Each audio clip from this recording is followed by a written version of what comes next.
We're ready to strike the target. Target locked. Let's position to fall.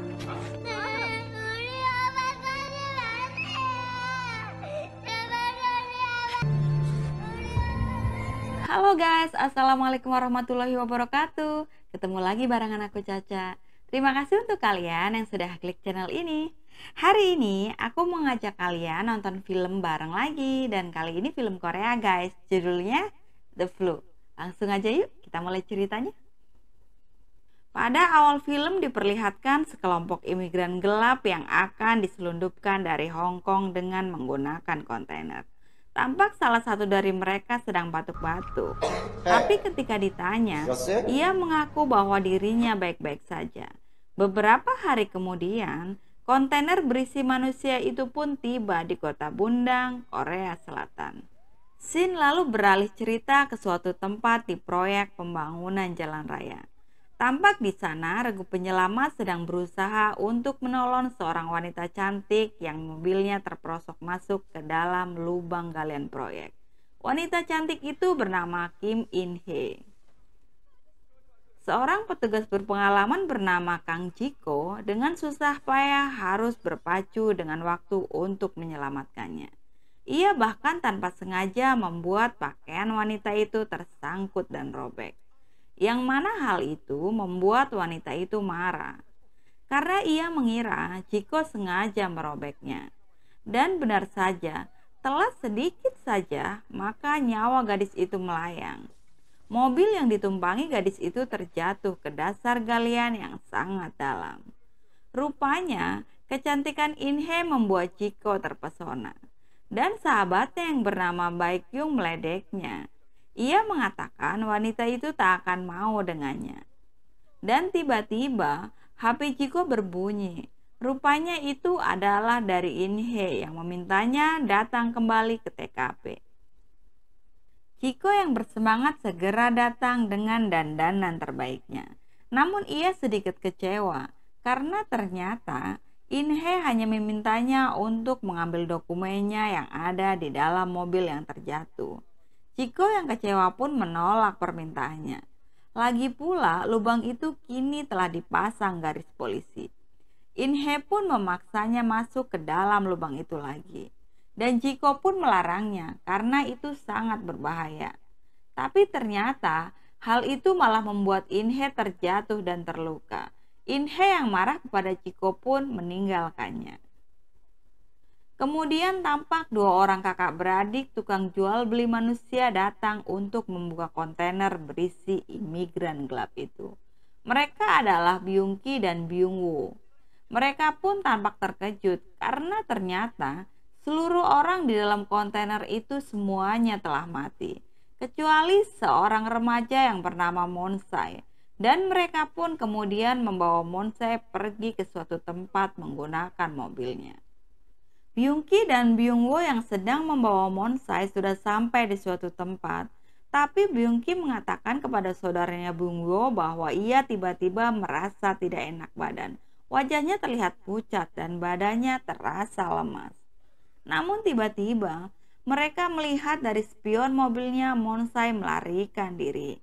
Byung-woo yang ingin mengejarnya mengurungkan niatnya karena pintu mobilnya terhalang mobil polisi yang ada di sampingnya. Sehingga Monsai pun berhasil lolos. Byung-woo lalu membawa adiknya untuk berobat ke sebuah klinik bersalin. Dokter di klinik itu mengatakan bahwa Byung-ki hanya mengalami flu biasa. Ia hanya perlu istirahat yang cukup dan makan sebanyak-banyaknya. Lalu tampak seorang anak kecil yang menyapa Byung-ki yang sedang batuk-batuk. Yang rupanya itu adalah awal dari malapetaka yang akan terjadi. Terlihat saat Byung-ki batuk-batuk, virus menyebar ke semua orang yang ada di apotek itu. Dan lalu menyebar ke orang-orang yang lainnya. Di sisi lain di sebuah pusat penelitian kesehatan, tampak In Hee sedang dimarahi oleh atasannya karena telah menghilangkan hasil risetnya. Sementara Jiko dengan dibantu sahabatnya Baekhyun rupanya diam-diam turun ke bawah untuk mengambil barang milik In Hee. Dan ternyata itu adalah sebuah tas. Mereka kemudian memeriksa isi tas itu. Dan mereka baru mengetahui bahwa Inhai ternyata adalah seorang dokter. Lalu tiba-tiba HP di dalam tas itu berbunyi.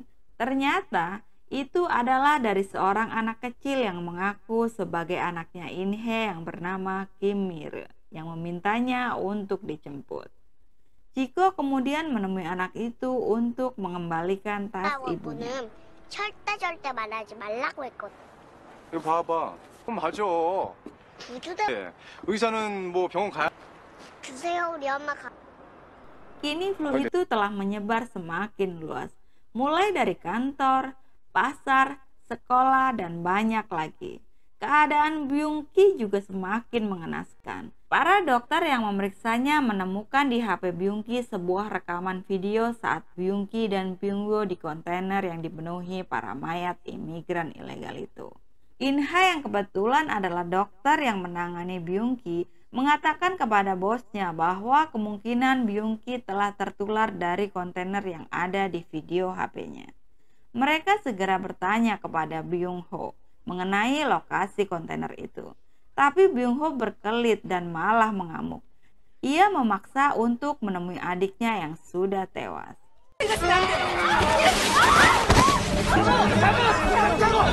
Sementara itu, Mire yang berada di rumah sendirian sedang mencari kucingnya yang pergi entah kemana. Dan saat ia keluar dari apartemennya, di bawah tangga ia melihat seorang laki-laki yang sangat kotor dan batuk-batuk. Mire yang ketakutan pun seketika berlari. Ia tidak menyadari bahwa sedang ada mobil yang melaju kencang. Beruntung Monsai menyelamatkannya. Dan Mire pun kini tak takut lagi dengan Monsai. Mereka saling berkenalan dan tampak saling mengerti satu sama lain.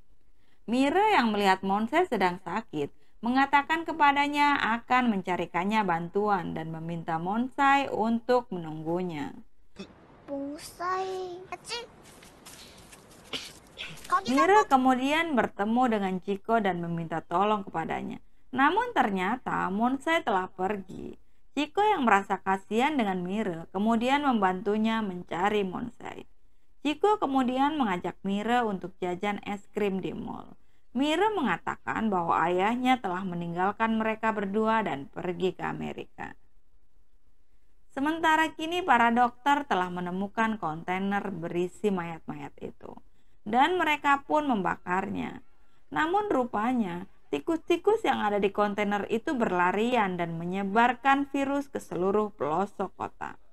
Pihak pemerintah yang memantau kasus itu mendapatkan analisa dari para ahli bahwa virus itu adalah stain H5N1 yang telah bermutasi.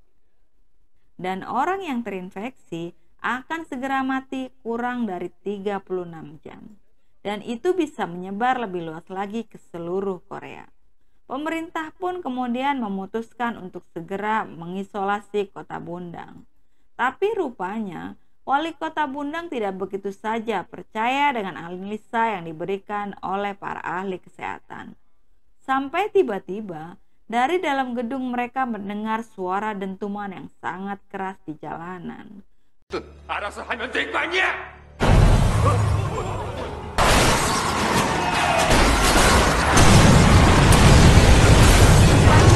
Itu adalah mobil-mobil yang saling bertabrakan. Dilaporkan bahwa kapasitas rumah sakit mulai penuh. Tenaga medis juga mulai terinfeksi. Virus itu menyerang semua lapisan masyarakat, mulai dari sopir bus, polisi lalu lintas, sampai pengantin yang sedang melangsungkan konser.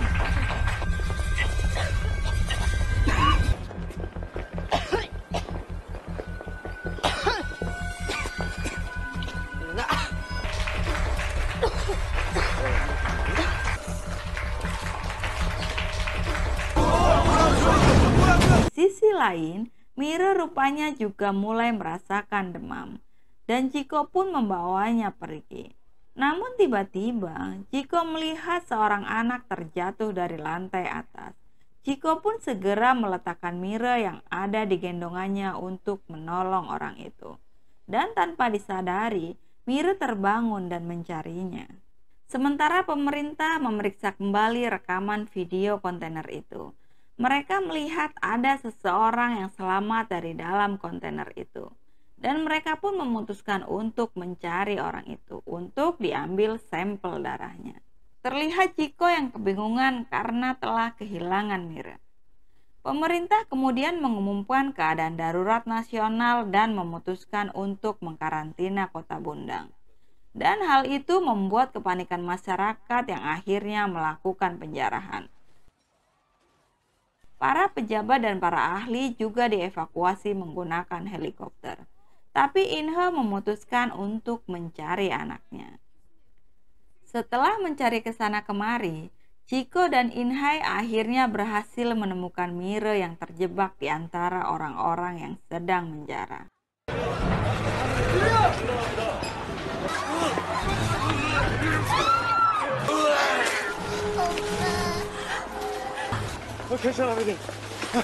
Karena keadaan semakin kacau dan tidak terkendali, pengelola supermarket kemudian menutup akses masuk ke supermarket itu, hingga sebagian orang-orang terjebak di dalam. Chico yang melihat itu kemudian memutuskan untuk menolong mereka. Ia memberikan kunci mobilnya kepada Inhe. Chico lalu berusaha keras untuk membuka pintu itu. Beruntung tiba-tiba sahabatnya datang dengan membawa mesin gerinda maksudnya. Kasus flu di Bundang yang semakin merajalela itu kini akhirnya mendapat perhatian dari pemerintah. Melalui televisi, Presiden memberitahukan warganya untuk bertahan di situasi sulit ini. Sementara Inhai pun pergi ke penampungan untuk dipisahkan antara orang yang terinfeksi dan tidak terinfeksi. Sedangkan pihak pemerintah Korea kini telah dibantu tim dari Amerika. Tim dari Amerika mengatakan bahwa Kota Bundang harus diisolasi. Tak boleh ada yang keluar ataupun masuk. Mereka akan dijadikan satu di suatu tempat. Tapi Pak Dokter atasan dari Inhe tak setuju. Dengan mencampurkan semua orang yang terinfeksi dan tidak terinfeksi, hal itu akan membuat virus itu semakin cepat menyebar. Suasana di tempat penampungan itu sungguh sangat kacau. Semua orang berdesak-desakan, dan tanpa diduga, Mira melihat Chico juga berada di situ. Semua orang akan diperiksa, dan saat Inhe melepas baju Mira, ia melihat sebuah tanda-tanda infeksi di tubuh Mira. Dan ia pun segera menyembunyikannya. Ia menutupinya dengan rambut Mira. Dan saat pemeriksaan, Inhe meminta Mira untuk menjauh.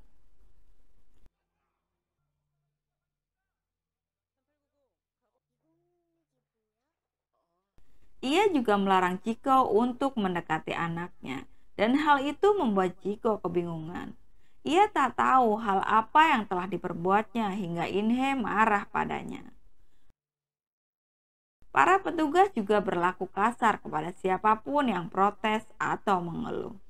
Tapi akhirnya, seorang komandan mereka juga tengah mengantri. Ia mencoba menenangkan anak buahnya. Dia adalah Chaen Gok-wan, komandan pasukan tentara Korea. Kini semua orang yang ada di tempat isolasi itu diberikan identitas masing-masing. Dan ternyata Chico dan Baekhyun berada di satu tenda dengan Inhe dan anaknya. Baekhyun mengatakan bahwa ada rumor jika orang yang terinfeksi akan dibunuh. Tapi Inhe tetap acuh dengan Chico. Hingga akhirnya jaket yang menutupi lengan Mira tersingkap. Ia memohon kepada Chico untuk merahasiakannya. Lalu akhirnya mereka bicara empat mata. Chico mengatakan jika Inhe tak boleh egois meskipun ia menyayangi anaknya. Tapi Inhe menjawab jika sampai saat ini penyakit itu belum ada obatnya. Dan yang dikatakan Baekhyun bisa jadi benar. Dan lalu ia pun menangis. Ia mengatakan ini semua karena ia tak bisa menjaga Mira dengan baik. 내가 엄마를 써.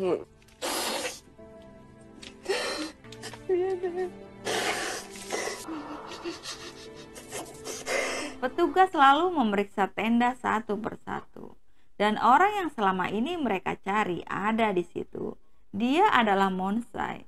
Inhe yang mengetahui Monsai telah ditemukan, kemudian menitipkan Mire kepada Chiko. 나 진짜 금방 뭐야? Ia kemudian meminta izin untuk langsung menyuntikkan darahnya kepada orang yang terinfeksi. Tapi pemerintah tak memberikan izinnya. Mereka harus mengujinya terlebih dahulu. Ia kemudian kembali menemui Mire. Namun tiba-tiba petugas datang mencari Mire. Mereka memanggil nomor identitasnya.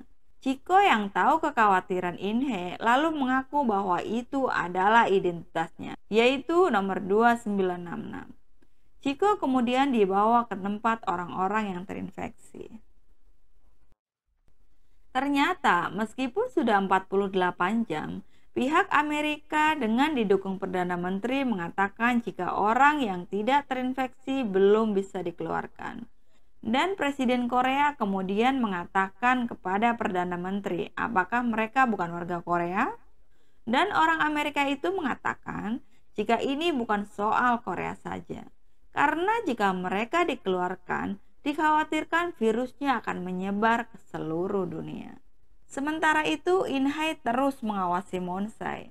Ia meminta rekannya untuk istirahat sambil menunggu hasilnya. Ia akan menjaganya. Dan di saat temannya pergi, Inhai kemudian mengeluarkan Mire. Ia akan menyuntikannya langsung.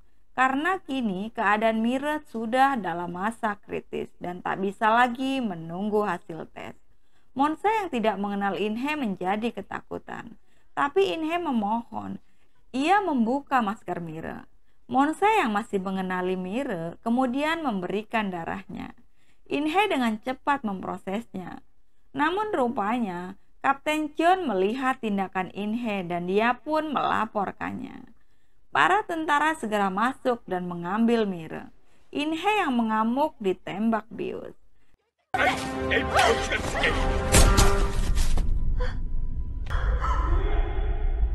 Sementara hasil tes 2966 terhadap Chiko sudah keluar dan ia dibebaskan dari ruang infeksi. Sekilas, ia melihat Mire. Kemudian ia melihat bandonya juga terjatuh. Chiko pun segera mengejarnya. Ia melihat banyak sekali mayat-mayat bertumpuk-tumpuk. Mereka dimasukkan ke dalam kantong plastik, bahkan yang masih bernafas sekalipun. Dan ia memprotes kepada petugas. Tapi petugas itu mengatakan bahwa orang itu akan segera mati. Petugas itu juga menunjukkan arah Mire di bawah. Chiko melihat mayat itu ditumpuk di sebuah stadion menggunakan mesin. Mayat-mayat diperlakukan seperti sampah. Dan di sudut lain, mayat-mayat itu dibakar. Chiko lalu memeriksa mayat itu satu persatu. Sementara itu, pemerintah mengkonfirmasi jika darah Monsai bisa digunakan sebagai vaksin. Sedangkan Inhe yang pingsan kini sudah tersadar. Ia segera mencari Mire. Ia mengambil serum darah dari Monsai. Temannya mengatakan jika Mire dibawa ke tempat orang yang terinfeksi. Dan dia pun segera ke sana. Chiko terus memeriksa mayat-mayat itu satu persatu. Hingga tiba-tiba ia mendengar suara dering nada telepon Mire. Dan benar saja, itu memang Mire. Dan ia masih hidup. Ia segera membawanya pergi. Rupanya itu adalah panggilan dari Inhe.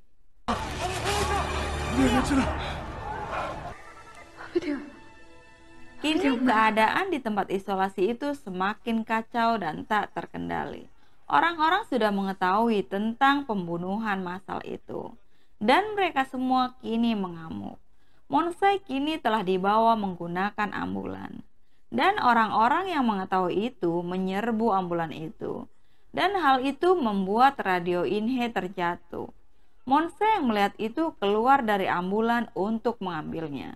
Namun tiba-tiba Byung-woo datang dan menusuknya berkali-kali. Ia ingin membalaskan dendam adiknya Byung-ki.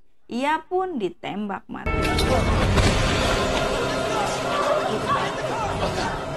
Stop it! 지금 지하 주차장이에요. 어디에요? 김희진 씨!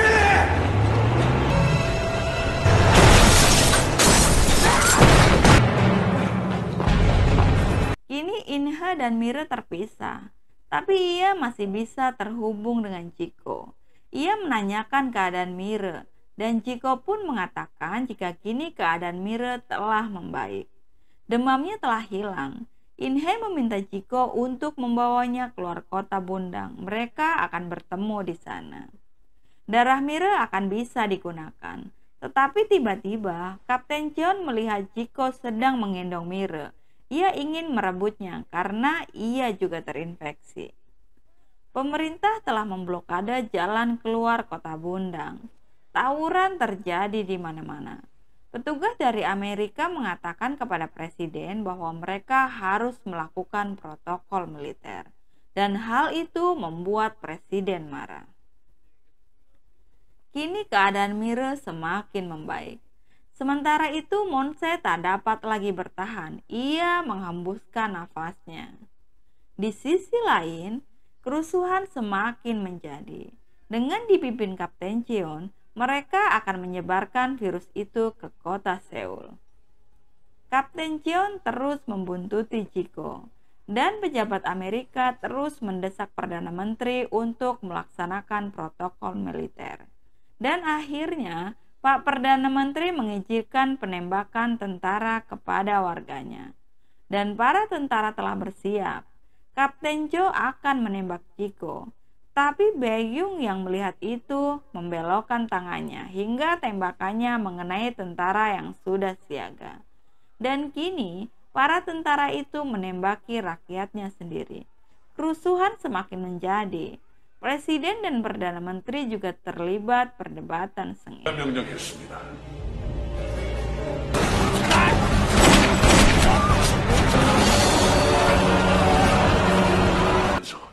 나라를 위해 내린 결정입니다. 그래서 96%까지 올랐습니다. Setelah merasa mendapatkan tempat yang aman, Chiko akan meninggalkan Mire. Ia akan menolong orang-orang yang tawuran itu. Sementara Inhe yang berlari menuju ke tempat Mire berhasil menghubungi Mire. Mire meminta ibunya untuk segera ke sana. Tapi tiba-tiba militer menghentikannya. Profesor telah memberitahukan tentang antibodi di tubuh Mire kepada presiden. Ia dipanggil untuk dikonfirmasi, dan ia pun diizinkan untuk menuju ke tempat Mire. Namun tiba-tiba, saat ia akan melewati batas, militer menghentikannya.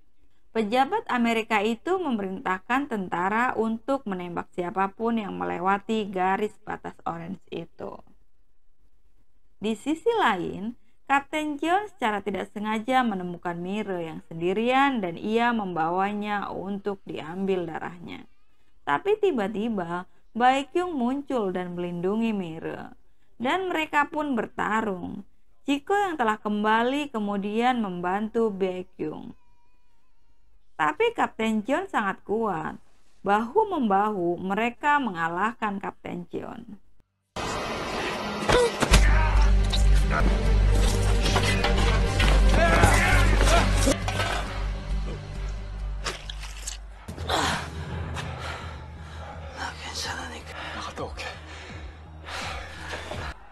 Inhe meminta warganya untuk tidak melewati batas orange.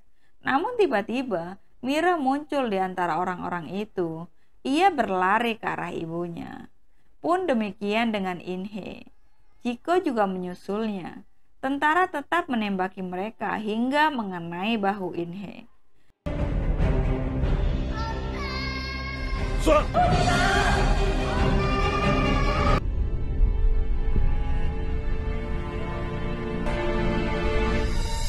Mire yang melihat ibunya roboh maju untuk melindungi ibunya.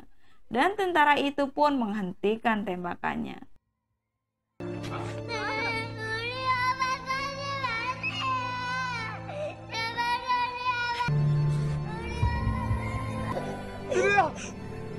Warga yang mengetahui tentara tak lagi menembak akhirnya akan segera maju. Tapi pejabat Amerika memerintahkan kepada Amerika untuk mengebom orang-orang itu. Presiden Korea yang mengetahui itu sangat marah. Ia memerintahkan kepada Menteri Pertahanan untuk menembak pesawat itu. ia tak gentar dengan ancaman pejabat Amerika.